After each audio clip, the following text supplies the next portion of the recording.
And we are live.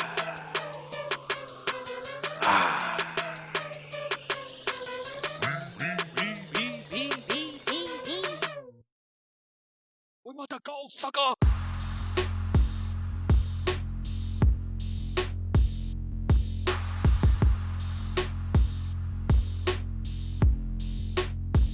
We want the gold, sucker.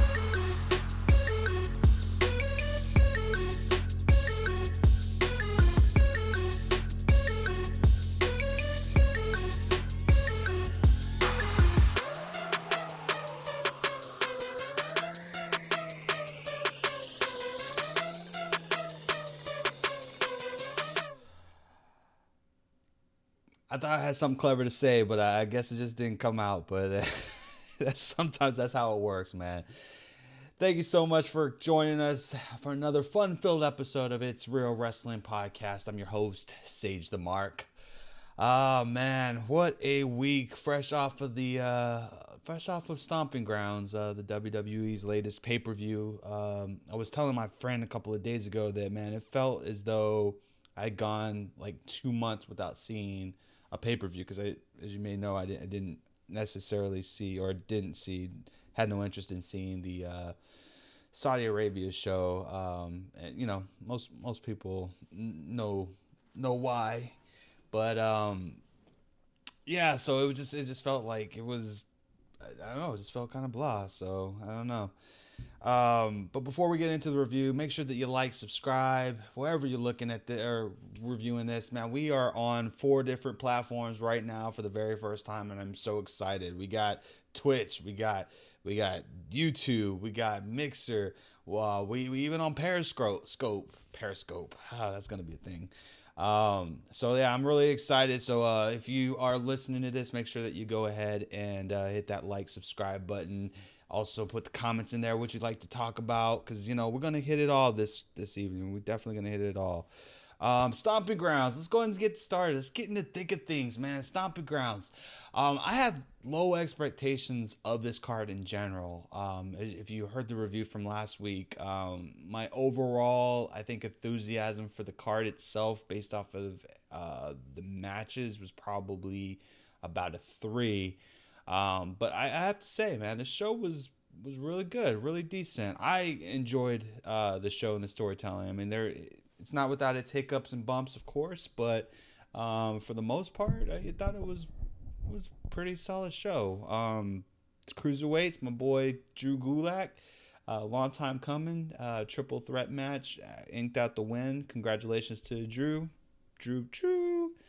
For inking out that victory against Tozawa and Tony Nese. But the main card actually opened up with Bailey and Lacey Evans, and I had mixed reactions with this match when it first started. To be honest with you, a lot of spot calling that was a little louder than I would have thought that was caught on camera. So that's more of a production thing than anything else. But definitely some missed spots by Lacey. I don't know if it was nerves or whatnot, but just the chemistry between her and Becky, while Becky was kind of leading the charge at the very beginning, just wasn't there. And I thought that I had some concerns about it. But when Lacey started to mount her kind of comeback, and during the match started to even itself out, and I thought it was pretty good storytelling from that point on. I thought it was pretty good storytelling from there. I was a little concerned as well as to why she tapped out so quickly. But towards the end of the night, you kind of figured out why that was, which was pretty cool. It was kind of a low key, kind of how do I say, like a low key, hey, something else is coming that you're not gonna see. So I overall, I thought that was a pretty cool thing. But my match of the night, honestly, had to have been the tag team match. Well, I was watching it live with some buddies, and I made the comment that I could literally watch Daniel Bryan and Otis like fight forever. Like the obviously they were in Daniel Bryan's hometown, and the crowd, for what it's worth, regardless of the crowd size, the crowd was pretty much fire all night long, and it really got me pumped and ready to go with this particular match. Um, but I liked it because Daniel Bryan knew that he wouldn't be able to get the crowd to boo him, so he wasn't playing like his traditional heel role.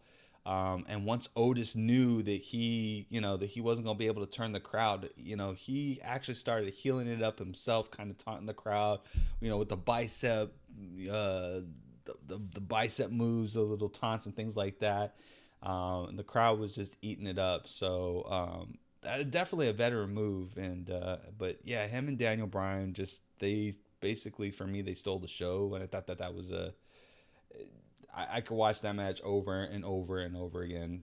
Never gets old. Just testament how great Daniel Bryan really is, even if he's relegated right now to a mid card role with the tag team division.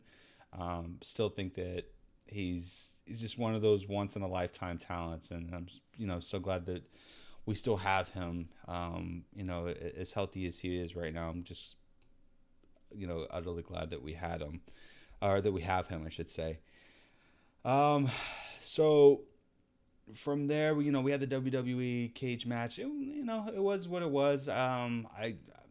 It wasn't the best of matches between Kofi and Ziggler, but it did what it had to do, and kind of continued the storyline of Kofi Kingston kind of defying the odds to keeping his championship title.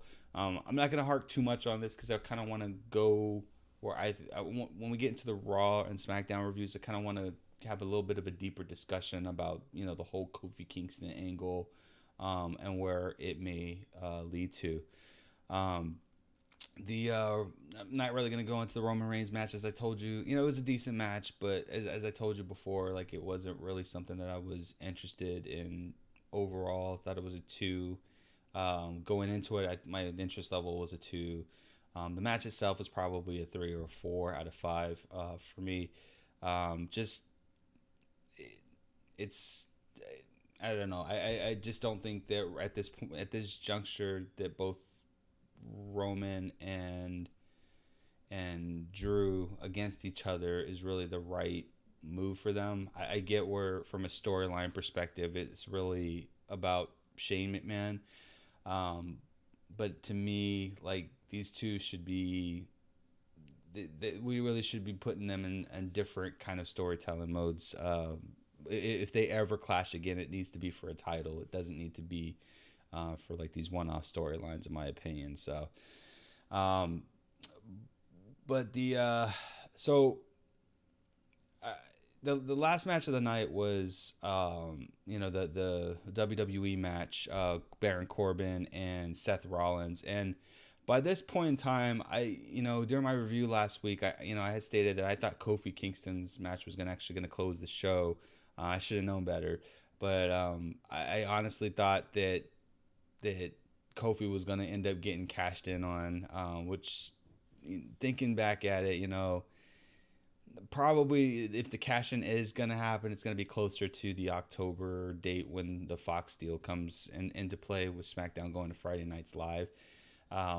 So I'm going to probably tailor any kind of discussion or predictions with Brock Lesnar until we get a little bit closer to that time, because I think that they're going to tease it to us, of course, but I don't think it's going to be any time before SummerSlam, for sure. Maybe we get it at SummerSlam.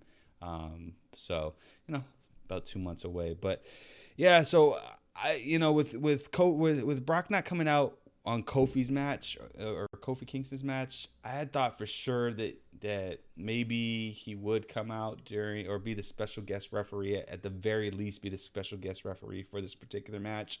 Of course, I got marked on that one there, so I'll take the L for that prediction. I knew it was a little bit too good to be true, and it was probably just more of a marketing ploy to get people to watch the show. But nevertheless, Baron Corbin Seth Rollins comes down the ring with the chair. He's ready to lay out whoever the referee was, and I don't care what anyone says, no one saw this coming. No one in the world saw this coming, and like we should have put the pieces together during that damn Becky match that this is what was gonna happen, which was cool. But because they were laying down the foundation, the commentary was saying it all night, between acknowledging the relationship between Becky and Seth Rollins. We got to remember the commentary's job nowadays is to try to make the try to dumb things down for the fans, even though it doesn't need to be dumbed down. Um, it For me, in my opinion, it's more of like, don't treat us like we're dumb. You know what I mean? It's good for us to be surprised and just kind of put the pieces together, but that this is unfortunately that's what commentary is doing nowadays. But Lacey Evans, needless to say, Lacey Evans was a special guest referee for this particular match, and I, for one, I'm not a mark for Lacey Evans, but I thought this in this position here, it was a fantastic booking to put her here. It made perfect sense. Seth wasn't going to take a chair to Lacey Evans. Lacey Evans was going to do whatever it takes to kind of weasel her way in for another chance at a title. And what better way to do it is to attack the man's boyfriend. So I thought that this placement here was spot on, like completely spot on. Great job by WWE for putting this one together. I love Baron Corbin. Like I've from day one, Baron Corbin, like his heel role, like he does it. He does a fantastic job at doing it. Regardless if you don't want to see, I mean that's his job. You don't want to see him continuing to fight for the title or weasel his way for a title shot. But that's what a heel does. Like he pulls out all the tricks. Like this modern day heel pulls out all the tricks so that he can get what it is that he wants, and that's exactly what he did. The match was very physical. It was storytelling driven. Towards the end of the match, Lacey got involved to where Becky ended up having to come out and kind of evening the odds. Seth, ended up inking out the win. At this point, it was a pretty clear indication where we were going to go from here. Baron Corbin is definitely going to get another shot. But it was going to definitely be a mixed tag match for at least for the next pay-per-view or the next couple of weeks coming out. Either way. So shifting into Raw, and I'm just going to jump straight from that point just to that piece because there's some more important stuff on Raw that I definitely want to hit on. But during their opening segment, Seth Rollins and Becky come out, and then Lacey and Baron Corbin come out, basically confirming what we had all had suspicion on, which was that it was going to Extreme Rules the next pay-per-view, that it was going to be a mixed match challenge between the two, a winner takes all kind of deal. So if Baron or Lacey pin either Seth or Becky, they both win the championships. I know this isn't like our traditional Extreme Rules, but it kind of is, to be honest with you. I mean, it's a winner take all kind of thing. You don't have to get pinned in order to lose your titles. It's not something that we see constantly. It's actually not something that we ever see at all. So this is kind of a creative way, whether you like it or want to see it. It is a creative way to kind of get to kind of mess with them. And at this point, I know that many people want to see another contender for Seth and Becky. I get that. I don't think that Baron and Seth are going to be ending anytime soon. I do think that Becky is going to have another angle, whether with or without the belt after Extreme Rules, because of whatever is going to happen at Extreme Rules. Whether it's Lacey wins because of interference by somebody else, or somebody else comes out and takes out Becky, or whatever the case might be. I do think that as far as Lacey and Becky are concerned, I honestly think that that'll be the end of them for at least a while. You have SummerSlam coming up, and I don't think that you book a Becky versus Lacey at a SummerSlam event, which is probably like the third biggest pay-per-view of the year for WWE. I don't think that would be I don't think that would be a proper booking. Like I don't think that would draw people to wanting to go and see that particular match, especially because Becky is really really hot right now. So, um, but yeah, I mean that's pretty much it. So I am interested to see how that goes. My interest level at this point in time is probably a 4 out of 5. To to see what exactly happens. Again, I like Baron Corbin. I think that Seth and Becky are doing a great job. Lacey's a little rough around the edges, but I'd rather her be put in a spot with someone who can help her develop versus putting her um, on main event where we won't see her again, like Dana Brooke. Yeah, so but we'll see. We'll see how that happens. One of the things that I noticed right off the bat when it came to Raw is that there was a few format changes, and I don't know how to really explain it,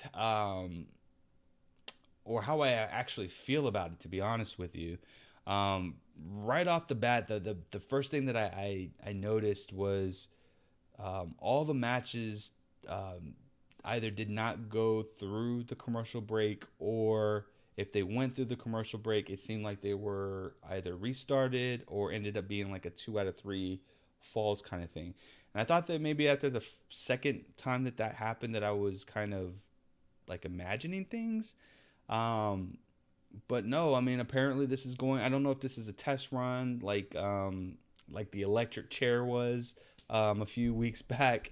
But I think that this is something that they're gonna at least try doing on Raw. SmackDown, it's a little harder to do that, especially because one, they have the picture-in-picture kind of thing going on, which to me I think that works. People always complain about matches going through, and I think this is actually a result of that. That people were complaining that, hey, the matches are going through the commercials when they shouldn't.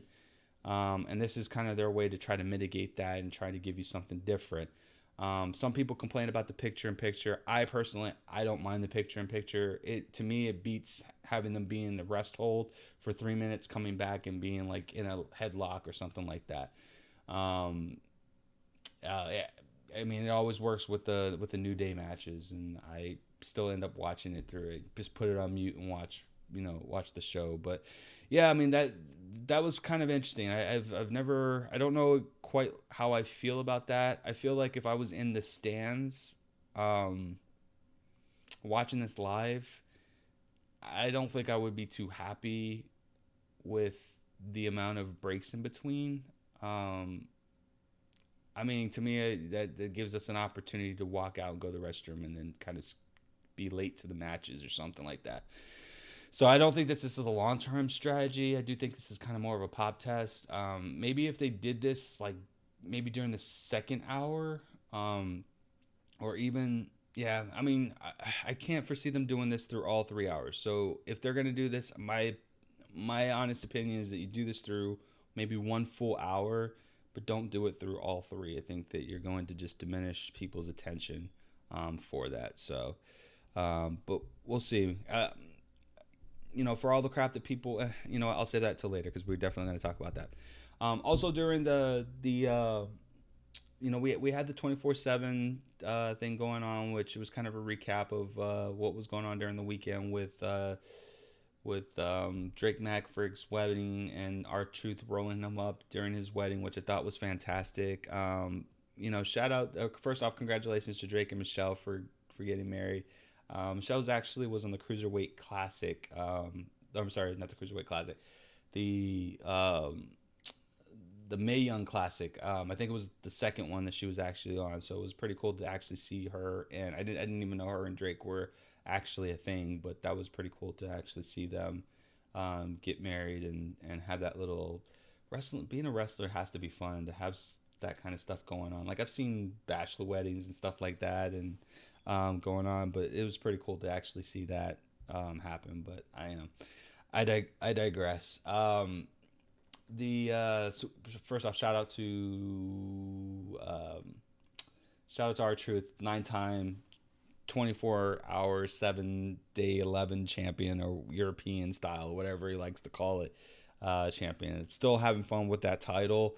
I think that a lot of people are coming along with that title. I know at the very beginning that they were just kind of like dismissive of it, but it's good to see that people are actually coming around to that title. So, but yeah, um, Firefly Funhouse, man. Throughout the night, I thought for sure after last week that this was going to be the week that we actually saw Bray Wyatt. Like I was at the edge of my seat, just waiting all 3 hours of Raw. Like he's coming, he's coming, he's coming. Phrasing, and unfortunately, we didn't get to see Bray Wyatt. However, I was not disappointed. During two segments of Raw, I think the very first one was the Miz walking to the ring to do his Miz TV. You actually saw uh, Abby the Witch kind of like peek her head out a little bit, and it was kind of like a double take. Like you just really had to kind of look and see, was that really Abby that we saw? And the commentary didn't make any, which I loved. They didn't make any acknowledgement of it whatsoever. But you were tuned in and you were like, it's gonna be today. It's gonna be today. Oh my God, it's going to be today. Um, and then the second hour comes in, and then the second hour we saw Kofi Kingston kind of get ready for his match, coming down the ring. But he was backstage, and while he was doing that, it was cool. The actual angle of the shot was pretty cool because it was kind of like Kofi was kind of reaching over to tie his shoes, and in between his arm, you can actually see who was it? Buzzard, Mercy the Buzzard. So I was like, yo, this is like low key like Easter eggs. Like this is great. Like you're tuned in, you're excited, and then you're thinking, like I was already tweeting out like, yo, like I'm here for me. I want to see Huskus, and I want to see Rambling Rabbit, and it was like my life will be complete if I see those two. By the end of the night, we didn't get to see it. And I was like, what is going on? No Bray, no Huskus, no Rambling Rabbit. What's going on? And someone came up to me and said, you know what, you might be on tomorrow night. You might be on Tuesday nights. And I'm like, yo, that's ingenious. Like that's great. Like you're giving us something for us to kind of grab onto, for us to want to watch that next product, even if it's something as small as like the Easter eggs for Bray Wyatt. So I definitely enjoyed that. I thought that they did a great job for that, and yeah, keep up the great work with that, man. Whoever's doing the writing for that, I know that there's some shifts going on in terms of the writing and the producing right now, but whoever's doing the writing for this Bray Wyatt arc, yo, give that person a raise and keep them on, because definitely enjoying that. So okay, and then last but not least, we got to talk about the news that just came out today. We have new executive producers or writers for the show, basically decision makers for Raw and decision makers for SmackDown. For Raw, our new head honcho for Raw is actually going to be Paul Heyman. This isn't really a shocker. Kind of felt like this was going to happen eventually.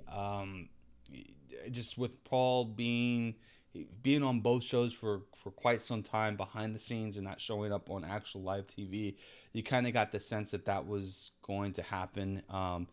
It's somebody that Vince obviously trusts to making decisions, and I believe that the way it goes is that they make the decision. And the only person that they report to would be Vince McMahon, is my kind of understanding of the risk, or not the risk, but my kind of understanding of the responsibilities. So fantastic. I think that that's a fantastic idea for Raw. I think that Paul Heyman will, with his history and with his writing, like I think that it will help elevate Raw itself. But we'll have to see. We'll have to see. I don't know when his role officially starts, but I think that I think that there's nothing but goodness can come from this point on, especially if you're relinquishing control of the brands, Vince, of the brands itself. Now, next week, just to kind of give you guys just like a little bit of an update, next week I'm going to have a special guest, and we're going to kind of go into a little bit deeper dive as to why we think this is happening. I've kind of alluded to it in the past that I think that this is Shane's last hurrah, and I think that all these little pieces are connected for a grander scheme. But I'm going to save that conversation for next week when we have our special guest come on to the show. And you're not going to want to miss that. So make sure that you hit that subscribe button, put that bell notification on YouTube. Or if you listen to us on the auto podcast, just make sure that you get tuned in for that. I'll make sure that those get uploaded in time. Transitioning over to SmackDown, I guess I'll just start where I kind of began, or I'll start where I ended with the last segment. SmackDown is also getting a new head honcho, equivalent to Paul Heyman. And this one came to me like a total shocker. Like, I did not see this in any capacity whatsoever. But Eric Bischoff is coming back, and he's going to be the head honcho for SmackDown Live. Now, I don't know if that translates to be an on-air personality. I don't think that you even need to at this point. I think that you don't need it. The new fans don't necessarily know exactly who he is, per se. You know, they just kind of equivalent him to the back in the day. So I don't know how much value having him on screen will do, with all respect. But with that being said, I absolutely love it. Now, I saw this interview, and I actually want to play an excerpt of that interview for you guys. It was on Inside the Ropes, I believe what it was. And the story actually broke today. And this, I don't know when exactly this interview came, but another phrasing. But definitely, I want you guys to listen to this because I think that it will provide some context and direction.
Yeah, and that's that's kind of been my sentiment the whole thing, man. Shout out to Inside the Rose for putting that interview together there. But Goose and I back in the day when we had our great debate, this is one of the topics that we had, and I said the same exact thing, man. They have to be distinct. The brands have to be distinct in order for them to work. If you merge them together, especially with the fact that one's on Monday live and the other's on Friday live, like and one's 3 hours and the other's 2 hours, like one of them's going to suffer like tremendously, and you're automatically seeing that in SmackDown.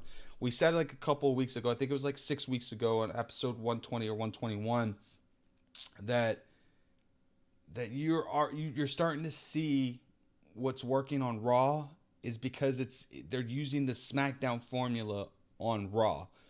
And because they're using that SmackDown formula on Raw, they're basically duplicating what they're doing on SmackDown. So you're having two shows that just don't feel distinctive enough. Like they don't feel special. Like they don't feel special. I mean, that's the best that I can say is they don't feel special, and you can't have that from one company. Like it doesn't work that way. The only way that you're gonna get it to work in this current stage with there's no brand split is if you start merging out the belts, the SmackDown belt or SmackDown tag team belt, Raw tag team belt becomes just the tag team belts. You're gonna do away with the Universal belt, and there's just gonna be the WWE belt, and that's it. The women's title only have one. Well, they're gonna end up merging the women's title, and the problem with that is that you have two. If you merge all those titles together with the current amount of talent that you have right now, like everyone's gonna suffer twofold, and I don't think that I don't think that's smart. Like I don't, especially with you having AEW coming down the ranks. NXT is diverting some of our attention over as well. Like it's just going to become where it's not special. We're just gonna pick one over the other, and unfortunately, Raw is probably going to be the one that's going to benefit from all of this. So it'll be interesting to see how this plays out. I am definitely optimistic. At this juncture, I think we've already hit rock bottom. So the fact that they're trying to do something rather than just kind of limp along, I think it's a good thing. So can't wait to see the continued changes that we have or that we're getting from this product here, and I hope I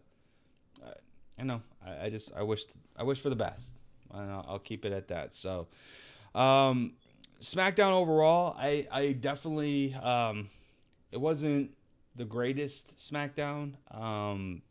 It wasn't terrible, but it wasn't the greatest SmackDown. The thing that I was just honing in on the most is where are we going to see Bray Wyatt tonight? And I know I'm really excited about seeing Bray Wyatt. I really am. We got a sighting. I think it was with Sonya Deville and Mandy Rose. We got the Rambling Rabbit. So we got Rambling Rabbit. So I was definitely excited about that. And for the life of me, I can't remember who it was, but they were walking down I think it might have been Drake Maverick, but don't quote me on that. But we saw Huskus the Pig just kind of pop up. And I thought it was kind of funny because when he popped up, it seemed as though, I'm almost lost my cue. And then he pops up. So we got all four characters minus Vince McMahon. We got all four characters on there. And then the big thing happened. Didn't see it coming, but if I think back at all these promos the last 6 weeks, getting the Easter eggs in between Bray Wyatt and let me in, and Aleister Black, pick a fight with me. All you have to do is open the door or knock on my door, and I put it together, and it looks like we're going to get a program between Aleister Black and Bray Wyatt, which I think that's going to be fantastic if that ends up being the the first for both of these two. It makes perfect sense why Aleister Black is off television, because they want to make this feel special. Um, I'm almost inclined. I know y'all gonna hate me for saying this, man, but I'm almost inclined to say that they maybe wait for this until SummerSlam, because to me, this is a SummerSlam feel. They could put production behind this. They can make it feel special for both of them.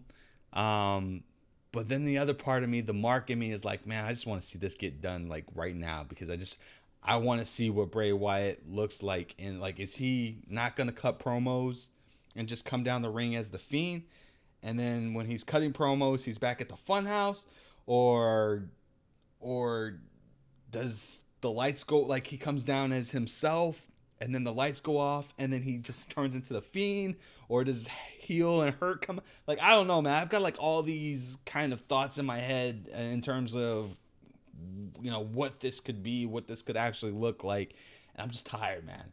I'm tired in a good way. Like, I'm tired because I want to see what the payoff of this investment has been for the Funhouse. So, kudos to WWE. Everyone who's involved in this Bray Wyatt storyline and this Aleister Black storyline, like, they got me hooked. And I'm telling you, man, if I'm gonna have to chalk it up to a brand who's putting this together, for me, it's got to be SmackDown, man. It's definitely got to be SmackDown, because I don't think Raw could put this together. To be honest with you, no offense or anything like that. To me, I feel like the more creative stuff is coming from the SmackDown side of the house. And I don't know who that person is. I wish we could nail down who that person is that's behind this. But them with Kerwin, all day. We need more of that. So, all right. And then lastly, for SmackDown, I just kind of want to talk about the Kofi Kingston reign.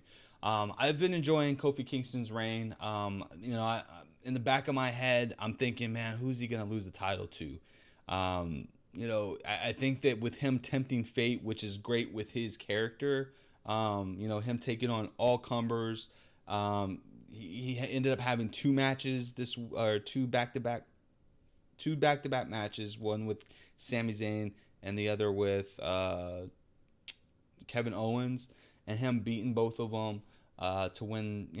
He put his title on the line. I thought that was pretty interesting, and I think that they're going for this whole, he's tempting fate, but he's trying to be the best champion that he can be, and that one day it's going to catch up to him. He's going to challenge the wrong person. On Raw, he beat Ziggler, and then Joe comes out, chokes him out, and now him and Joe have a program at Extreme Rules. I'm confident that he's going to beat Samoa Joe for this particular event. But I would be lying to say that I'm worried that Brock might come and cash in. But again, I think that maybe it's still premature, and maybe I should be holding that out for SummerSlam and beyond. But overall, I'm liking it. I absolutely love this run here. If I have to say, if there was one person to take the title off of him,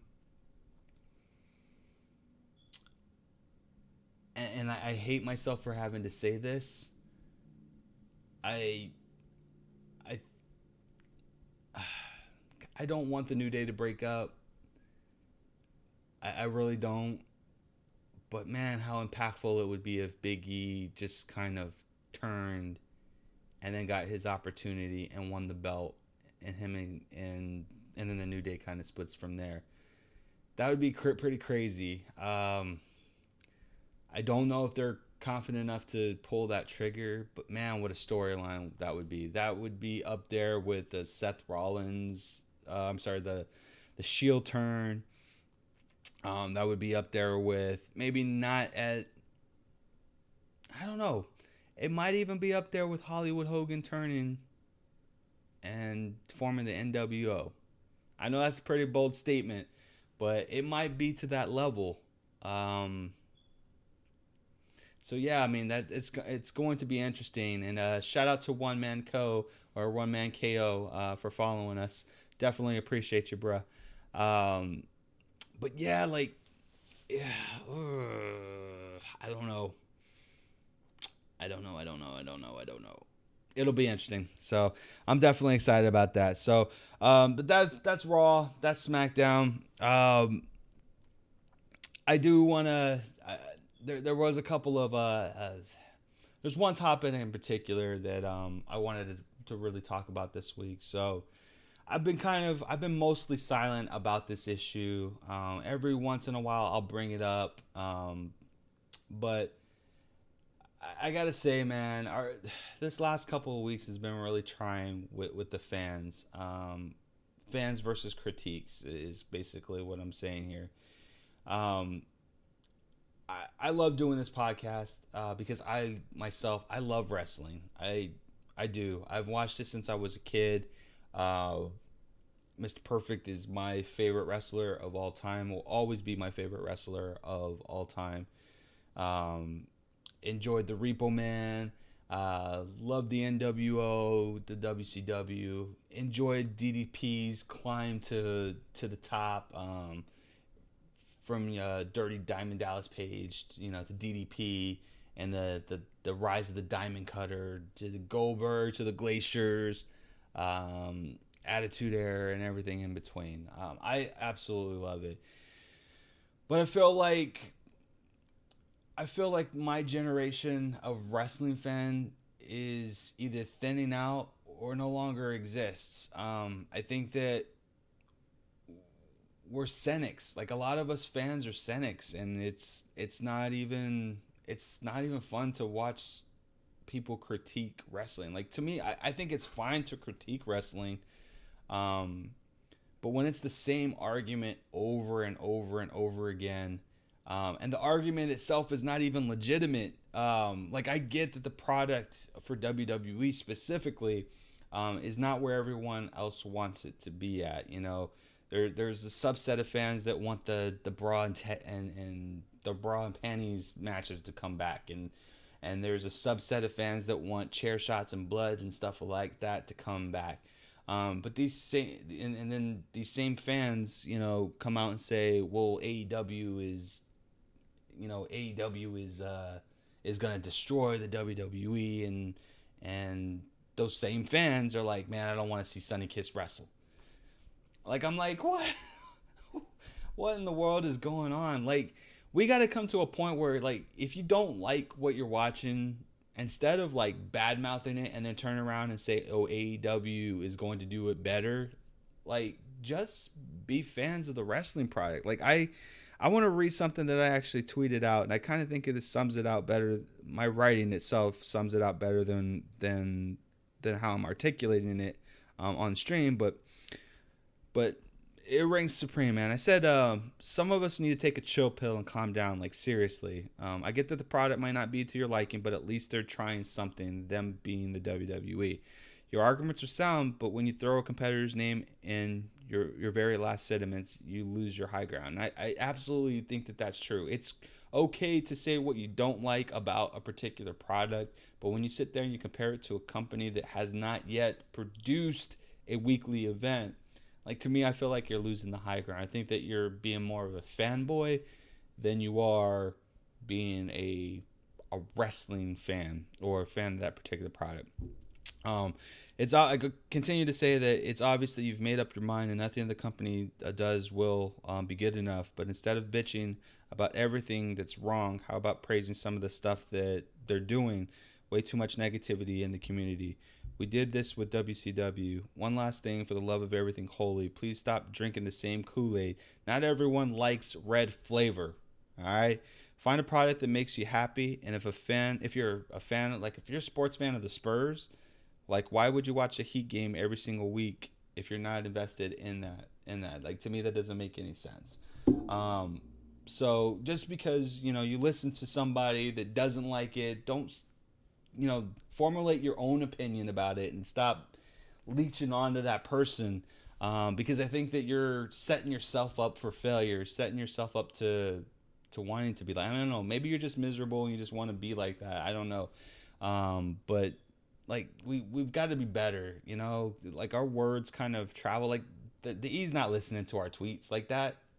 Like they mute people that kind of go on about that garbage, because you lose your argument when you're not giving constructive criticism. Like, I can sit here and read you 10 tweets that the foundation of the arguments are great.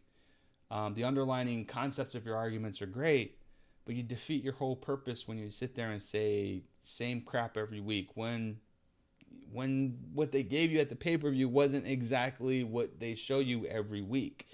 Um, this 24/7 title, like, they find different ways to get you entertained in the 27 title, and it's entertaining. In my opinion, it's entertaining.